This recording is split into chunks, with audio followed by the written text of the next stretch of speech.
Let me ask you something, and don't answer out loud yet. Have you ever watched a man act relieved after a woman leaves him, only to completely fall apart months later when it's too late? Yeah, that moment right there? That's not strength. That's emotional debt coming due. See, nobody really talks about the price avoidant men pay when they lose a woman who genuinely cared. Society loves to frame it as freedom. He dodged stress. He got his peace back. At least he's not arguing anymore. But here's the uncomfortable truth. Avoidant men don't escape pain, they delay it. And delayed pain always collects interest. If you're sitting next to me right now, I'd tell you this plainly. The most dangerous phase for an avoidant man isn't the relationship. It's after the relationship ends. Because that's when his defenses finally stop working. Avoidant men are experts at emotional shutdown. When things get intense, they pull back. When accountability shows up, they disappear. When love asks for consistency, they call it pressure. And when a good woman finally gets tired and walks away, he tells himself a comforting lie. I'm fine. I didn't need that anyway. But here's where it gets controversial. And listen carefully. The pain avoidance experience isn't loud. It doesn't look dramatic. It doesn't happen right away. Instead, it creeps in quietly. It shows up as emptiness, restlessness, distraction, and a strange inability to feel satisfied with anyone new. By the time he realizes what he lost, the woman is already healed, gone, and emotionally unavailable to him. This video isn't about shaming men. It's about waking them up. Because if you don't understand the cost of emotional avoidance, you'll keep paying it over and over, through short relationships, missed connections, and a growing sense that something is always missing. Today, we're going to break down the painful price avoidant men pay when they lose someone real. Not in theory, not in psychology jargon, but in real, lived experience. The kind that hits late at night when distractions stop working. And if you're honest with yourself, some of this is going to feel uncomfortably familiar. Let me say something that might sound shocking at first. When an avoidant man loses a woman who truly cared, he often feels nothing. No heartbreak, no panic, sometimes not even sadness. And that's not because he didn't care. It's because his nervous system has been trained to shut pain down instead of processing it. This is where a lot of men misunderstand themselves. Avoidant men are wired for emotional survival, not emotional depth. When a relationship ends, their brain doesn't go, "We lost someone important." It goes, "Threat removed. Pressure gone." And for a while that feels like peace. No expectations. No emotional conversations. No one asking for consistency or vulnerability. So he breathes. He relaxes. He might even feel lighter. And this is the most dangerous part. Because that early relief convinces him he made the right decision. He tells himself, "See? I'm better off alone." He confuses the absence of emotional demand with healing. But relief is not recovery. It's avoidance working temporarily. Here's the controversial truth. Avoidant men don't grieve relationships the way emotionally available men do. They postpone grief. They delay it. They bury it under distraction, logic, and self-control. And buried emotions don't disappear. They wait. Weeks pass. Sometimes months. Life fills the space. Work, gym, friends, casual connections. On the surface, everything looks fine. But slowly, something strange starts happening. He can't recreate the connection. New women feel nice, but not grounding. Conversations feel shallow faster than they used to. He gets bored, irritated, or detached without knowing why. That's when the loss finally shows up. Not as heartbreak, but as emptiness. This delayed pain hits harder because it comes without a clear cause. The relationship is already over. The woman has moved on. There's no conversation to fix it, no closure to chase. Just a quiet realization that something meaningful left his life, and he didn't fight to keep it. This is why avoidant men often say things like, "I don't know what I'm feeling," or "I should be happy, but I'm not." What they're experiencing is emotional backlog. They didn't process the loss when it happened, so their mind stored it away. And now it's leaking into everything. Motivation, attraction, confidence, even self-respect. And here's the part most men don't want to hear. The longer an avoidant man avoids feeling the loss, the more power it gains over him. Because when pain arrives late, it arrives without direction. There's no relationship to work on, no woman to apologize to, no way to undo the choice. Just awareness, and regret that has nowhere to go. That's the price of not feeling things in real time. And if you're listening closely, you'll notice something important. The loss didn't hurt because the woman was perfect. It hurt because she was present, and presence is rare. Avoidance protects men from pain in the short term, but it quietly steals depth, connection, and fulfillment in the long term. And this is only the beginning of the cost. Let's talk about the word avoidant men love to use after a breakup. Freedom. They'll say things like, "I finally have peace. No more stress. I can focus on myself now." And on the surface it sounds healthy, responsible even. But here's the uncomfortable truth most men never question. What they're calling freedom is often just the absence of emotional responsibility. For an avoidant man, a relationship doesn't feel like partnership. It feels like pressure. Not because the woman is demanding, but because closeness activates something inside him that he doesn't know how to regulate. So when the relationship ends, his nervous system relaxes. The tension drops. That relief feels good. And anything that feels good gets labeled as right. This is where the illusion begins. Avoidant men confuse silence with peace. They confuse distance with control. They confuse emotional numbness with stability. But real peace doesn't come from running away from connection. It comes from being able to stay present without feeling overwhelmed. And that's a skill, not a personality trait. In this phase, avoidant men often double down on independence. They focus on routines, productivity, or surface-level interactions. They might date casually or keep things intentionally undefined. Not because they're healed, but because depth now feels risky. And here's the controversial part.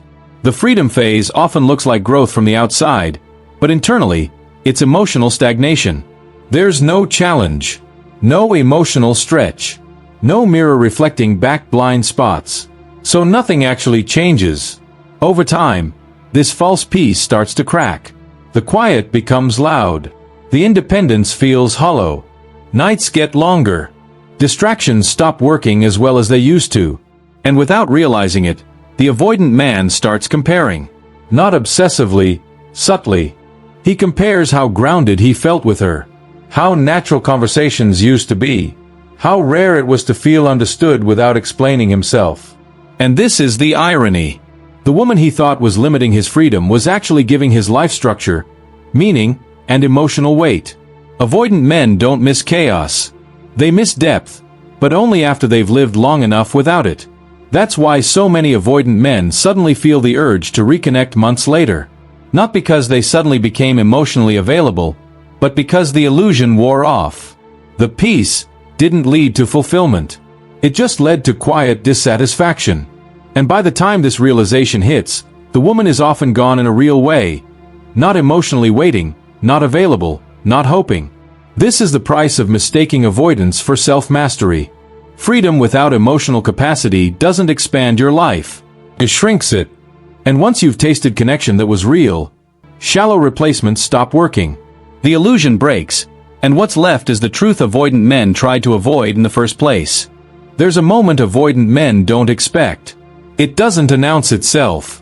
It doesn't come with tears or panic. It shows up as a question they can't answer.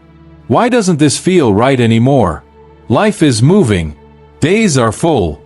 On paper, everything looks fine. But internally, something feels off. Not broken, just missing. And that's the part that's hardest to explain, because nothing is technically wrong. This is where regret begins for avoidant men. Not as pain, but as discomfort. A subtle awareness that emotional distance isn't giving the satisfaction it promised. That independence feels repetitive. That connection keeps falling flat. The excitement fades faster than expected, and the desire to retreat keeps showing up again and again. Avoidant men are used to thinking the problem is external. Too much pressure. Too many expectations. Too much emotion. But now, there's no one asking for anything, and the unease is still there. That's when the mind turns inward. And this is uncomfortable territory. Because for the first time, there's no relationship to point at. No conflict to justify pulling away. No one to say, "This is why I shut down." Just a growing realization that the pattern didn't start with her. It started within. Regret doesn't sound like sadness. It sounds like, "I should have handled that better." It sounds like, "Maybe I didn't communicate enough." It sounds like, "She wasn't asking for too much. I just didn't know how to show up." And those thoughts don't come all at once. They drip in slowly, often late at night, when the world gets quiet and distractions stop working. This is where avoidant men feel the weight of missed opportunity. Not because they lost someone perfect, but because they lost someone who was present, patient, and willing. Someone who didn't need chasing, but did need consistency. Someone who tried to understand before walking away. And now, there's nothing to fix. The silence isn't peaceful anymore. It's reflective. Avoidant men often pride themselves on self-control, logic, and independence. But regret doesn't respond to logic. You can't reason your way out of something you never allowed yourself to feel in real time. This is the cost of emotional delay. The regret arrives when growth would have been easier, earlier. When conversations could have changed outcomes. When effort would have mattered. Now, all that's left is awareness. And awareness without action feels heavy. This is why avoidant men often feel stuck in cycles. The same patterns. The same endings. The same emotional ceiling. They want connection, but fear what it asks of them. They want depth, but pull back when it gets real. And eventually, the hardest realization lands. The problem wasn't love. It wasn't commitment. It wasn't her. It was the habit of retreating instead of leaning in. Regret doesn't destroy avoidant men. It humbles them. And for those willing to listen, it becomes the first signal that something needs to change. Not in who they date, but in how they show up. This is the part most men resist, so let's slow it down and be honest. Avoidance isn't something that happens to you. It's something you practice. And the more you practice it, the more it costs you. A lot of avoidant men like to describe themselves as just built this way. Independent. Low maintenance. Not emotional. But that explanation becomes a shield. And shields don't just block pain, they block growth. Here's the calm but uncomfortable truth. If you keep losing good women the same way, it's not bad luck. It's a pattern you haven't taken responsibility for yet.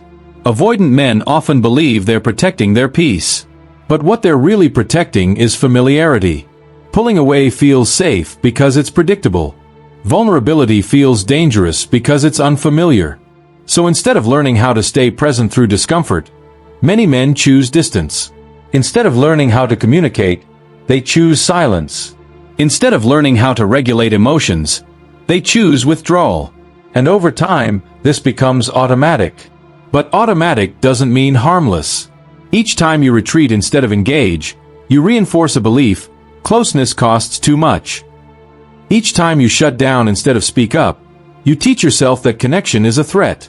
Each time someone leaves and you label them too much, you avoid asking the harder question: what did I avoid learning? This is where the wake-up call matters. Being calm doesn't mean being closed. Being strong doesn't mean being unreachable. Being independent doesn't mean being emotionally unavailable. Those aren't signs of masculinity, they're signs of unfinished emotional work. And here's the part men need to hear without defensiveness. Women don't leave because avoidant men are quiet. They leave because silence feels like absence. They don't walk away because men need space.